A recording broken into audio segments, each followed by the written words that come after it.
Alors, bonjour, je suis Sébastien Oragnan et aujourd'hui je suis avec... Svetlana. Svetlana, on peut dire ton nom ou pas? Svetlana Tamaraden. Auditrice de F1.4? Oui. Depuis quand même pas mal de temps? Depuis 3 ans, depuis mes débuts. J'ai eu l'occasion de te rencontrer il y a... C'était ton deuxième C'était le workshop workshop Landscape Nude. Nude. C'était à quelques jours près, il y a 2 ans. Et donc depuis, tu as bien boosté, tu t'es bien amélioré. Et là, tu es passé à Lyon. Et je me suis dit, pourquoi pas t'interviewer? L'idée des interviews d'auditeurs, c'est quand même de mettre les auditeurs en avant. Est-ce que tu peux te présenter un petit peu, dire quel type de photos tu fais? Donc Svetlana, j'ai 26 ans. Ça va faire 3 ans que je fais de la photo. J'ai commencé à faire des photos animalières parce que j'avais adopté un chien trop mignon. Il y a beaucoup de personnes qui m'ont dit essaye de faire des portraits. J'ai essayé sans vraiment vouloir parce que ça m'intéressait pas. Et au final, ça a été un gros coup de cœur et ça m'a permis de faire une thérapie sur moi-même sur beaucoup de points. Et maintenant, j'arrive plus à m'arrêter. Quand tu dis que tu fais du portrait, tu fais aussi de la photo de nu? Des photos de nu, des portraits. Et là, je commence un peu à me lancer dans des trucs un peu plus creepy avec des mises en scène. Je débute à peine, donc là c'est vraiment... j'ai envie de toucher à tout pour pouvoir améliorer ce que je fais de base. Et généralement, soit je fais ça et ça m'aide sur ce que je fais, soit je laisse tomber tout ce que je faisais avant et c'est bon, j'ai trouvé un nouveau truc. Tu voudrais abandonner tout ce que tu faisais avant pour faire En tout cas, en faire beaucoup moins parce que je m'éclate beaucoup plus quand je torture un peu mes modèles. Je connais ça. Voilà. Dans l'évolution, tu as d'abord fait du portrait? Je crois que le premier shooting que j'ai fait, c'était en topless. Ouais. Après, j'ai fait beaucoup de portraits. Je suis retournée à faire du nu parce que j'avais des images qui mentaient un peu et j'avais besoin de les faire, mais sans trop connaître vraiment le milieu. Pourquoi t'es arrivée à la photo? C'était vraiment par hasard. Je me suis dit, tiens, c'est Noël, je vais m'acheter un appareil photo. Et en fait, je viens d'un milieu, j'ai fait des études dans le stylisme, ça s'est pas très bien passé. Et j'ai complètement lâché tout ce qui était artistique. Et je pense que j'avais besoin de retourner sur quelque chose où je pouvais m'exprimer. C'est venu vraiment par hasard parce que oui, j'avais un petit chiot chez moi trop mignon. Je me suis dit, ce que tout le monde pense, je vais m'acheter un super appareil pour faire des super photos de mon chien. C'est tout, c'était juste ça à la base. C'est ce que je suis en train de me dire avec le chat qui vient d'arriver. Donc tu vas commencer la photo, c'est ça? Ouais, c'est ça, je vais m'acheter un nouvel appareil photo, Okay. je pense.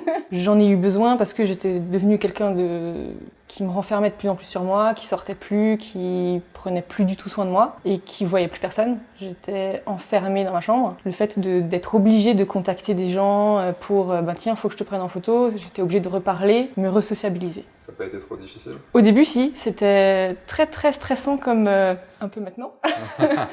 J'étais très stressée, mais parce que c'était des gens que je connaissais pas du tout. Et maintenant, j'ai fait des rencontres incroyables, j'en fais encore aujourd'hui. J'ai rencontré mes meilleurs amis, j'ai même rencontré l'amour. Enfin, j'ai perdu des trucs, mais j'en ai gagné beaucoup. On peut dire que tu fais partie des gens qui se sont mis à la photo, qui ont continué plutôt, on va dire, dans la photo pour le côté social. Quand on commence à mettre un pied dedans, surtout quand on fait la photo de modèle, on a plein de gens autour, on rencontre plein de monde. Ça a été, comme pour moi, un vecteur de...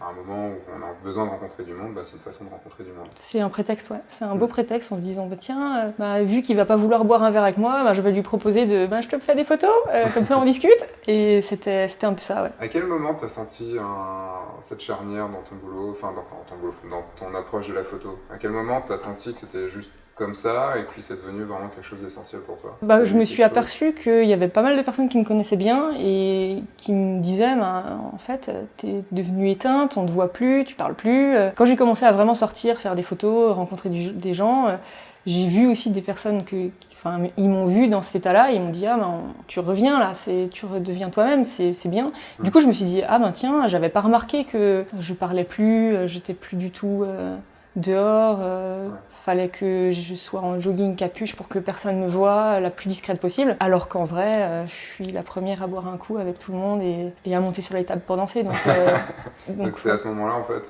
que c'est quand tes amis ont vu ça que tu... Ouais, quand j'ai eu plusieurs remarques de plusieurs personnes qui se connaissaient pas, je me suis dit c'est bizarre, c'est peut-être la 4e personne qui me dit ça, faudrait peut-être que je me rende compte que j'ai changé et pas dans quelque chose que je voulais. C'est la photo qui t'a permis donc de faire de redevenir un peu moi-même, ouais. Donc tu m'as dit que tu faisais du portrait, que tu avais commencé par le portrait, juste une façon de rencontrer du monde ou tu cherchais quelque chose dans le portrait? Pour le portrait, c'est vraiment pour rencontrer du monde et voir si le feeling, on peut le voir un peu sur internet quand on discute. Généralement, la première fois que je rencontre quelqu'un, c'est pour faire des portraits très classiques, pour voir si on s'entend bien et qu'on peut aller plus loin artistiquement, ou si on peut aller plus loin juste pour boire une bière, ou si pour voir, c'est un point de départ en fait, pour voir la relation que je vais avoir avec la personne. Qu'est-ce que tu faisais comme type de portrait? Des portraits à la Sébastien Ragnan après ton workshop, ça, non? C'est parce que tu avais fait le workshop. Ouais. Non, mais c'était des portraits, ouais, c'était rien. Fallait que ce soit le plus naturel possible. Je leur demandais de venir comme elles étaient habituellement, comme un jour de travail. J'ai essayé de faire un studio et faire des maquillages, pas mon truc. Je suis pas forte du tout là-dedans, c'était un peu immonde, mais j'ai essayé et ça met trop de cadre, en tout cas pour la première approche. T'en as fait pendant longtemps du portrait? Bah, j'en fais encore maintenant. Je m'oblige un peu à en faire à la première fois, même si c'est pas ce qui m'éclate le plus. Ouais, c'est une approche. Ouais, c'est juste histoire de poser les bases, voilà. Donc ça, c'est la partie portrait. Ouais. Et comment t'es arrivé, bon, t'as dit que tu t'avais commencé un tout petit peu avec du topless, mais comment t'es passé du portrait au nu? Honnêtement, je sais pourquoi je l'ai fait, mais je sais pas comment j'y suis arrivée.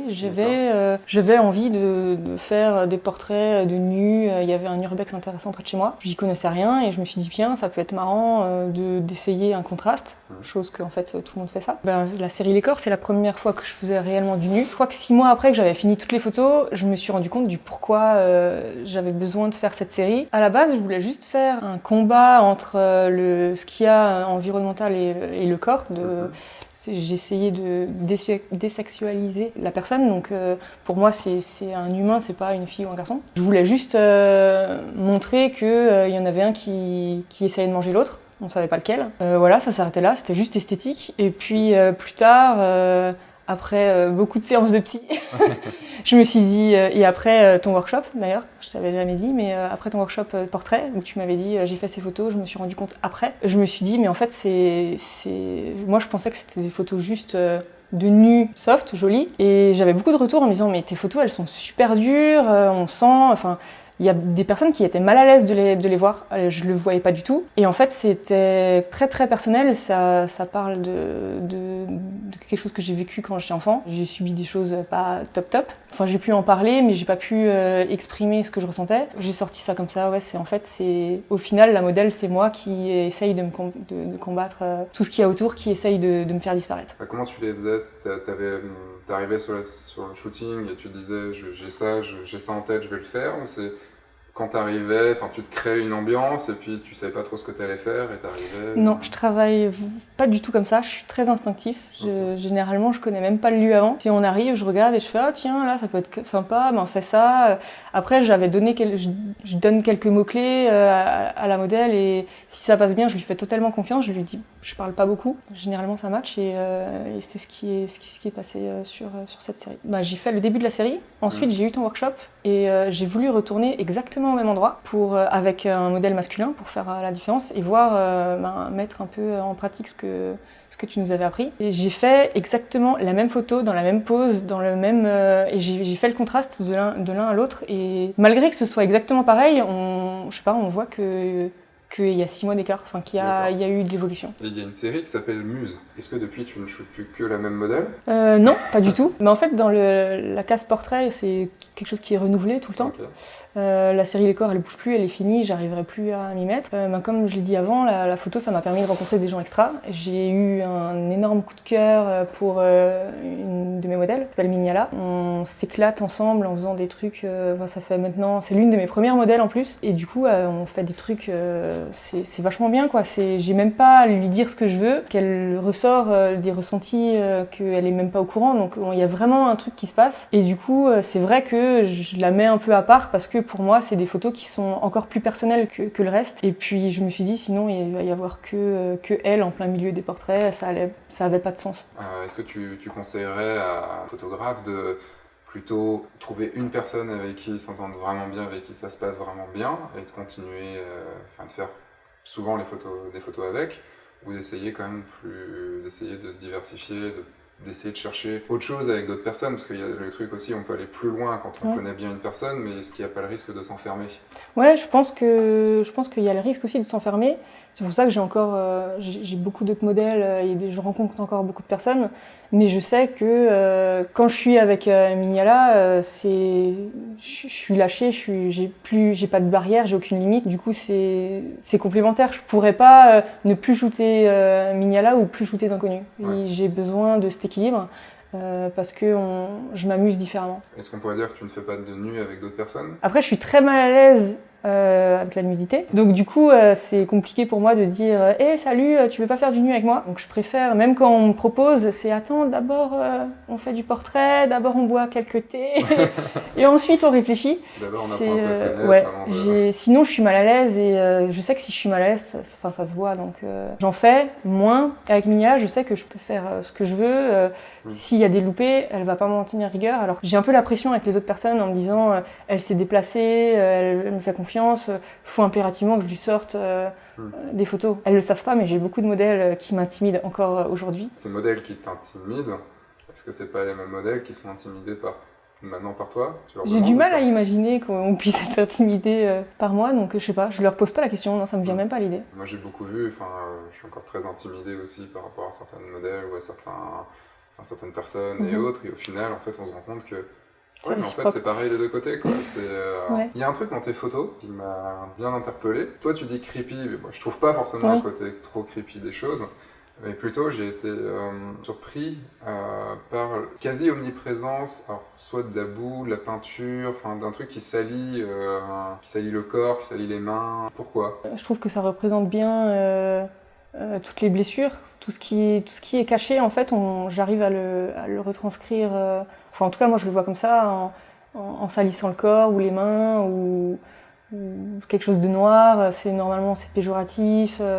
Du coup j'aime bien salir un peu mes modèles. Tu prévois d'avance, par exemple tu as trouvé de la boue et... La toute première fois que j'ai utilisé la peinture, c'était avec Mignala. Je lui avais demandé de s'en mettre un peu sur le torse, machin, et de se faire des griffures. Donc jusque-là, c'était soft. Je laisse beaucoup d'intimité à mes modèles quand elles se préparent, donc je me mets en retrait, je suis sur mon téléphone, je fais du thé, je les regarde pas du tout. Je vois Mignala qui prend le bol où j'avais préparé de la peinture, genre elle l'avait en main et elle était comme ça. Je fais, t'as pas fait ça? Je fais, bon ben allez, on se lance. Et du coup, j'ai eu un déclic à ce moment-là où je me suis dit, mais en fait, j'ai besoin de tout ce qu'il y a en moi qui est mauvais, je le retranscris, c'est quelque chose qui dégouline sur mes modèles, qui dégouline d'elle, c'est ça, c'est tout un mal-être qui s'évapore. Elle me connaissait pas encore bien à ce moment-là. Ouais. Je pense pas qu'elle me connaissait, enfin pas plus que ça. Est-ce que ça pourra pas non plus être une interprétation de toi, vu qu'elle sait maintenant, elle doit savoir à peu près ce que tu veux quand même aussi. Ouais, maintenant, est-ce que maintenant ça peut pas être une interprétation de toi, de ce que tu as pu parler, de ce dont tu as pu parler avec elle? Je sais pas, je pense pas qu'à ce moment-là, on était assez... on était proches, mais pas plus que ça. Donc je pense que c'était vraiment un écho de ce que... Peut-être qu'elle l'a ressenti sans que j'en parle. C'était peut-être ça. Tu laissais tes modèles se préparer, tout ça, tu faisais le thé. Donc j'en conclus qu'il y a certaines photos qui sont faites en intérieur. Oui, un studio entre ma cuisine et mon salon, comme un peu tout le monde. Et du coup, mais même des fois, je leur dis de venir avant, on boit un thé. Des fois, j'utilise ma baignoire, ma chambre. Des fois, c'est même chez elle, donc du coup, c'est... Plus en intérieur ou en extérieur? Je m'éclate plus en extérieur, mais j'avoue qu'en hiver, je suis pas très à l'aise dehors. J'aime pas trop le froid, donc en hiver, je fais beaucoup de studio. Est-ce que ça change quelque chose dans ton approche de la photo? Et j'ai l'impression que j'ai plus de barrières. C'est la personne et ce que je lui emmène. Alors que quand on va dehors, si on arrive quelque part où il y a déjà plus ou moins une histoire, c'est une autre approche. Pareil, je pense que je pourrais pas me passer de l'une des deux, même si l'extérieur, je peux plus m'exprimer. Est-ce que tu peux me parler de ta photo préférée? Une seule, je pense pas. Je pense que j'en ai quelques-unes. Ouais, est-ce que tu peux en parler, dire un petit peu? Je peux peut-être parler de la première où j'ai commencé à me dire j'aimerais faire un peu justement de l'étrange. J'avais pendant très longtemps en tête une photo. Pendant longtemps, j'imaginais deux sœurs se tenir la main en plein milieu de la ville. en l'occurrence, avec des bonnets de bain qui cachaient les yeux. Parce que les yeux, c'est ce qui reflète tout, c'est ce qui raconte tout. Et du coup, les cacher, ça peut être étrange. Avec chacune un brassard. Donc j'avais cette image pendant des semaines en tête, et jusqu'à que je trouve les deux personnes qui me disent ah ben, tu fais des portraits normaux, donc on va peut-être essayer, mais sans vraiment y croire, avec beaucoup de fou rire. Et finalement, ça a été le début de... Je me dis, mais c'est ça que je veux faire. Je veux que les personnes, en tout cas en ce moment, quand on voit les dernières photos que je fais, se disent... c'est un peu bizarre qu'on s'arrête dessus, pas parce qu'elle a un joli top ou parce qu'elle a des beaux yeux, mais parce que c'est étrange, c'est pas commun. Et du coup, j'ai pas pu la faire en ville parce que elles étaient un peu timides. Donc du coup, pour l'instant, je l'ai fait que cette photo en pleine forêt, et ça a été le début de ce que je suis en train de faire là. Et c'est quoi les prochaines que tu as en tête? Prochainement, je crois que j'ai fait tous les projets que j'avais en tête et qui émergeaient. J'ai besoin, je sais pas comment je crée, mais souvent je rêve de choses. Là, les derniers rêves que j'ai eus, je les ai mis sur papier. T'as l'image en tête, et quand tu te réveilles le matin, ouais, t'as l'image en tête? C'est ça. J'ai l'histoire, et ensuite je m'en fais une image fixe. C'est la première fois que ça m'arrive avec les choses un peu plus étranges. Avant, ça m'arrivait pas du tout. C'est un peu une obsession des fois. Alors, on va passer juste très rapidement sur l'aspect matériel. Alors, j'ai un 6D2. Depuis quelques mois, j'avais un 600D avant. Je commençais un peu à être frustrée, donc je me suis dit, tiens, je vais plus me faire plaisir que besoin, mais j'avais envie de changer. En objectif, majoritairement, j'utilise un 85 et un 2. Okay. C'est un peu mon chouchou. De l'Helios, du 35, ouais. Je suis pas très portée matériel non plus. J'ai plusieurs trucs parce que sinon je suis vite limitée, mais ouais, Ton chouchou, c'est le 85 et ouais, 6D2. Ouais, parce que j'ai que le 6D2, du coup, je n'utilise plus l'autre.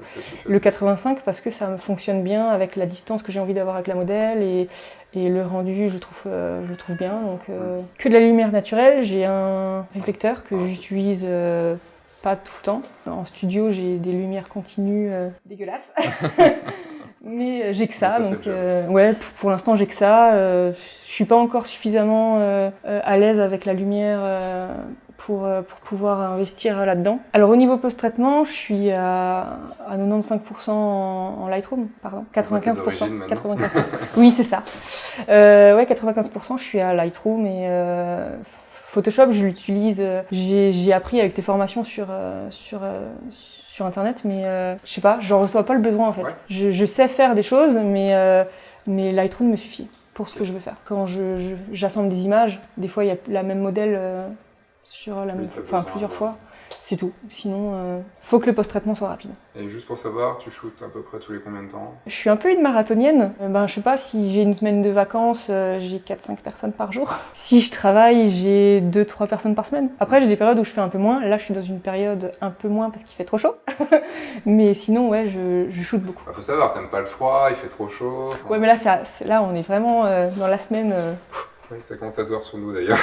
Ouais. Où est-ce qu'on peut te retrouver? J'ai un compte Facebook, j'ai un spécial photo, j'ai une page Facebook, j'ai un site internet, j'ai un compte Instagram où je suis active.